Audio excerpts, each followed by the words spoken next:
Hi dear friends, welcome back to our channel and Vinay Kumar Basics of Physics. Dear students, in this video we are going to discuss about the one of the most important short answer question, that is working of parallel plate capacitor. We have to derive the expression for working principle of a parallel plate capacitor, and the question should be like this.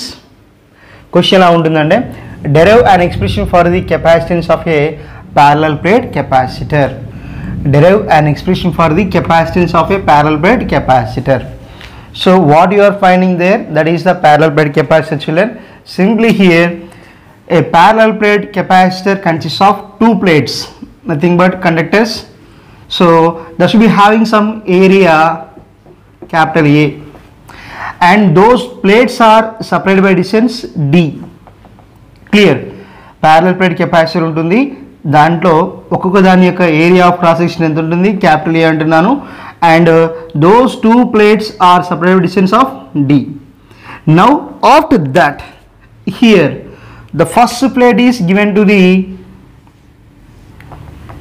S like this. First plate of the capacitor is given to the positive terminal of the battery, and below plate is should be given to the negative charge of the battery. Then obviously the positive charge is accumulated on the above plate and negative charge is accumulates on the below plate. Clear?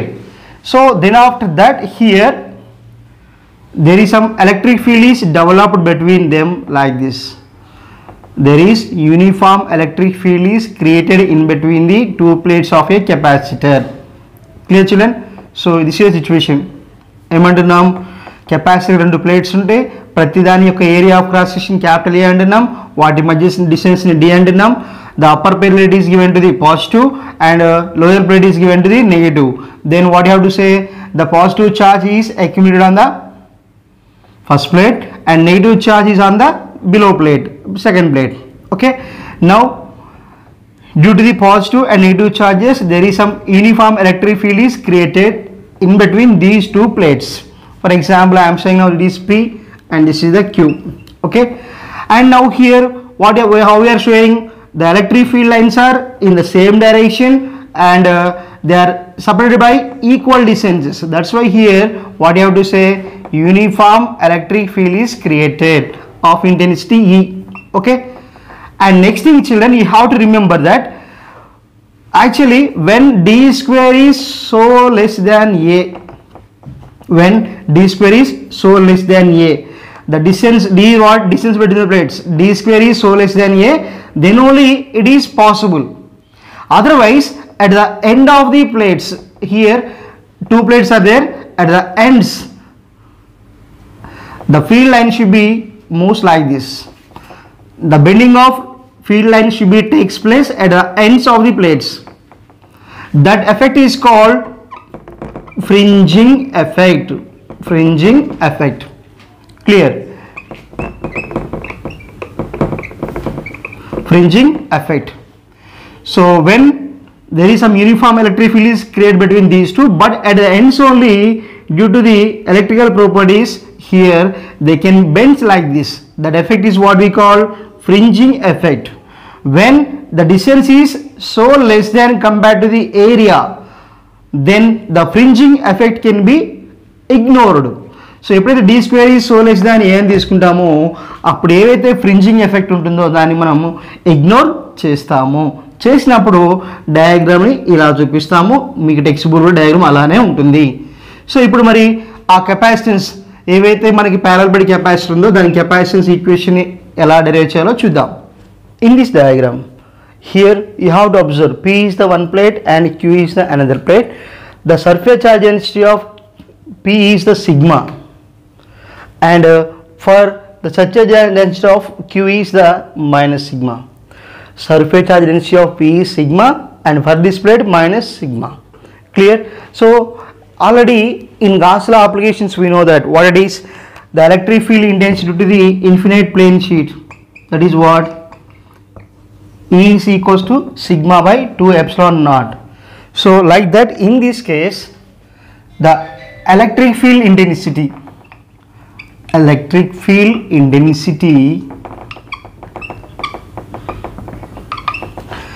above the first plate, above P, is, we can write E is equals to sigma by 2 epsilon naught plus of minus sigma by 2 epsilon naught. So this what E is equals to 0. And similarly the electric field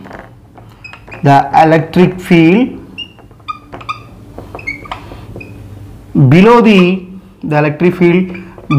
Q, it is also like this. E is equals to sigma by 2 epsilon naught minus sigma by 2 epsilon naught. That is what? Yes, electric field is 0. So above the P, electric field intensity is 0. Below the Q also electric field intensity is 0. But the electric field should be exists in between P and Q. That's why electric field in between P and Q is given by E is equals to sigma by 2 epsilon naught sigma by 2 epsilon naught, because the field lines are moving from only P to Q. There is no moving of Q to P. That's why what you have to simply sigma by 2 epsilon naught plus sigma by 2 epsilon naught. That is what? 2 sigma by 2 epsilon naught. Then what you get? E is equals to sigma by epsilon naught. So this is the electric field between the two plates P and Q, children. So we know that, what we know, the relation between the electric field and potential.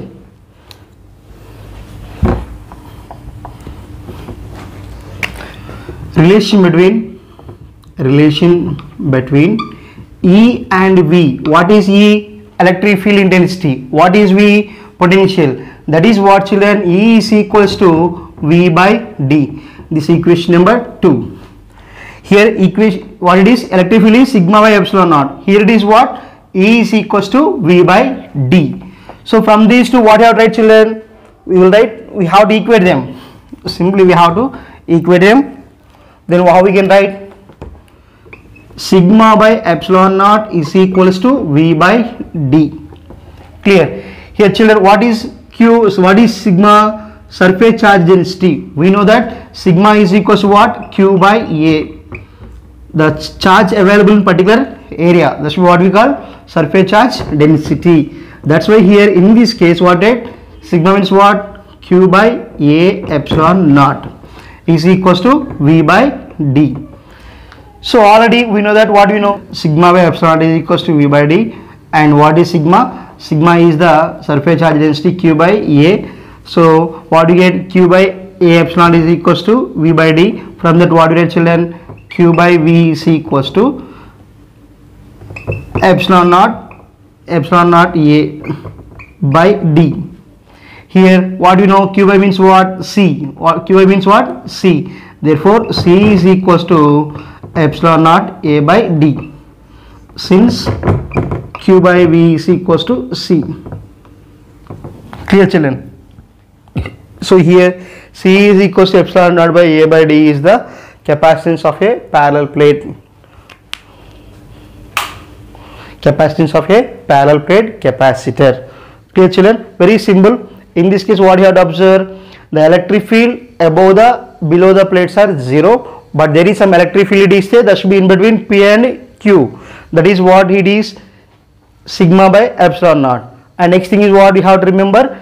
Relation between the E and V is what? E is equals to V by D. ఈ rate మనం equal చేయాలి. Equal చేసిన తర్వాత ఏమొస్తుంది? Sigma by epsilon not is equals to V by D రాస్తాం. రాసిన తర్వాత మళ్ళీ సిగ్మా అంటే ఏంటి? Q by A. సబ్స్టిట్యూట్ చేసాం. Q by A epsilon not is equals to V by D. దీన్ని అటు తీసుకెళ్తే నాకు తీసుకొస్తున్నప్పుడు ఏమవుతుంది? Q by V is equals to epsilon not A by D and C is equals to epsilon not A by D. So children, what is epsilon naught? Permittivity in free space. What is A? Area. And what is D? Distance between the two plates. So from that formula, what you have to say? Simply here C is equals to epsilon naught A by D. To increase the capacitance, there are two options. What is? C is proportional to A by D. When area increases, capacitance is increases. When distance decreases, capacitance also increases. So capacitance పెంచాలి అంటే ఏరియాని పెంచాలి, వాటి areas పెంచాలి, ఒకవేళ లేదా వాటి మధ్య డిస్టెన్స్ అయినా తగ్గించాలి. So children, this about the expression for and derivation for capacitance of a parallel plate capacitor. If you can understand this one, like, share, comment the video. Thank you for watching.